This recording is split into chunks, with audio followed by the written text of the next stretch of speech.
Hi guys, welcome back to the channel. Welcome back to another VeChain technical analysis video. Today we're going to be taking a look at the price action, what's been going on most recently, and where I think the price action is heading next. As I get into today's video, if you do find it useful, smash that like button. I do appreciate that. If you are new to the channel, subscribe and stay up to date with all the content that we do here at Cheeky Crypto. Let's jump right down into today's video. So here we have VeChain's VET token paired up with USDT, and we're on the 1-day Binance chart. We've had a great run to the upside since we had this local low on the 5th of July, coming in at 2.016 cents. We rallied up to a high on the 15th of July. This was a 67.96% run, with topping out most recently at 3.386 cents. Now, we have, of course, had a bit of a move to the downside. This is kind of as expected here, nothing terribly too unusual. Currently down 14.21%. Finding support on the 50 EMA, that is the blue line coming through here. It's also worth noting that we have finding resistance on that 200-day EMA and support on the 50-day EMA, with potentially a little bit more of a move to the downside towards that 50 SMA. For reference, those prices, guys, the 50 SMA is at 2.831 cents, the 50 EMA is at 2.941 cents, and the 200-day EMA is at 3.232 cents. Okay, so what am I expecting next? Well, I'm actually expecting a bit of a run to the upside. There's still the possibility that we come down and find support on the 50 SMA at 2.831, but considering we're finding support at the moment, we're going to use that for the premise of trying to kind of calculate where we think that next move is going to be. If you do go down any deeper, then of course the targets are going to be higher because of the relationship between how Elliott wave theory and the Fibonacci sequencings work. Okay, so based on the existing low coming in at 2.905, this was a couple days ago on the 21st of July, we should be targeting out the move up towards the 1.236 and 1.618 on the Fibonacci levels. This essentially is 3.511 to 3.722. Okay, I'm going to go ahead and remove this off the chart and give that little yellow box area right here.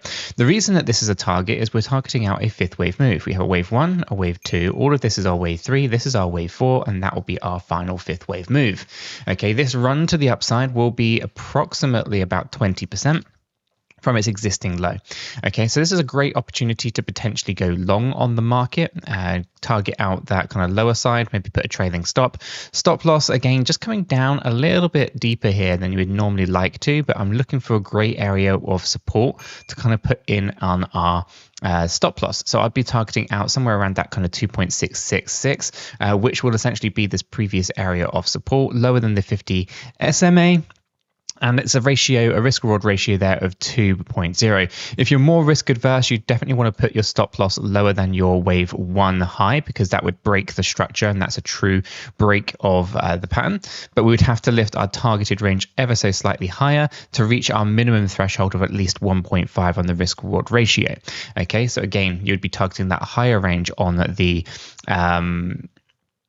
fifth wave target, the 1.618. Gives you much better kind of risk management. Well, gives you much better kind of understanding that if you do come down lower here, you've completely broken the structure. Any higher stop loss than the wave 1 high is going to run the risk that wave 4 retraces deeper, grabs the liquidity, then fulfills its structural points for that fifth wave.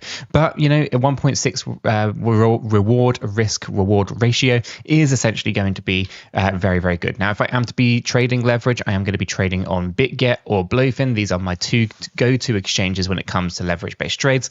If you haven't yet got an account, check out the link in the description down below. There's plenty of rewards, bonuses up for grabs depending on where you are around the world.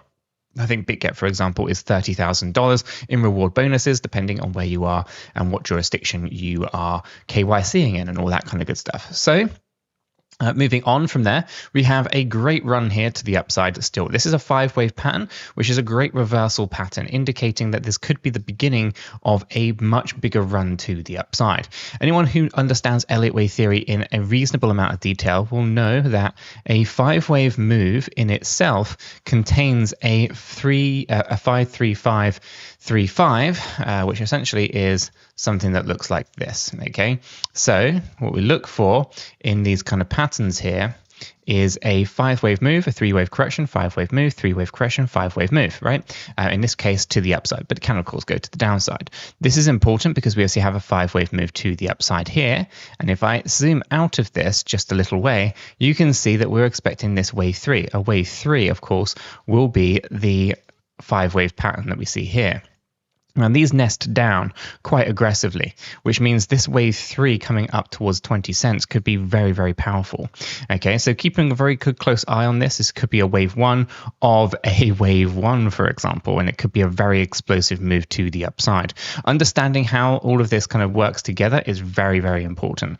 Okay, so Elliott wave theory tracking some really good structures here, and what Elliott wave theory is doing is tracking people's buying and selling behaviors, and this is looking very, very good for VeChain in the kind of longer term, right? We might see some volatility because we are going to be expecting a significant amount of volatility, but this is a great starting position for VeChain here, in my opinion. Now, if we throw smart money concepts into the mix, we are still unfortunately in bearish territory. Go ahead and show you we have the change of characterization. This happened over here. We've got a closed position on the 23rd of June, lower than the previous swing low. Okay, so we haven't broken that structure just yet. You can also see that our wave 5 expectations that run to the upside is coinciding with this red area right here. This is your selling pressure. This is historically where the sellers have been, but it's also falling in line with equilibrium. Equilibrium, guys, is the 50% level between our discounted range and our premium range, okay, with a weak low, strong high. This is fortunately actually a more bearish position on smart money concepts than we would like to see. But Elliott wave theory combined with smart money concepts is telling us that this is going to complete our 5th wave movement. We should then expect a correction to the downside, which is going to be fantastic. A great area to kind of come back into this area of previous buying pressure. We'll then start to next kind of run to the upside, which will probably break, or will break in my opinion, the previous swing high, which will be the 5th wave here, which will set a new change of character right here. Okay, that's then going to be signaling a change from our bearish position to a bullish position. Okay, so although right now we can see that smart money concepts is bearish on VeChain, we can of course note that all this is actually setting ourselves up. Yes, we're expecting rejection, so smart money concepts is correct that this area is going to be resistance. It's resistance based on the 5-wave pattern that we see here with Elliott wave theory. So these things are talking the same language, right? We'll look for a correction where we'll find support, and then I think we're going to break our bearish structure with the next run to the upside. So smart money concepts at the moment in the here and the now is correct, but I think it's not really giving you any predictive capabilities. The Elliott wave theory is telling you the predictive side. And it's telling us that, yes, this is currently going to work out. Resistance is going to be here. We'll collapse back down, find support and rally, and then we'll change the current structure from smart money concepts into a bullish structure that we can already foresee using Elliott wave theory. So everything's looking very, very tidy.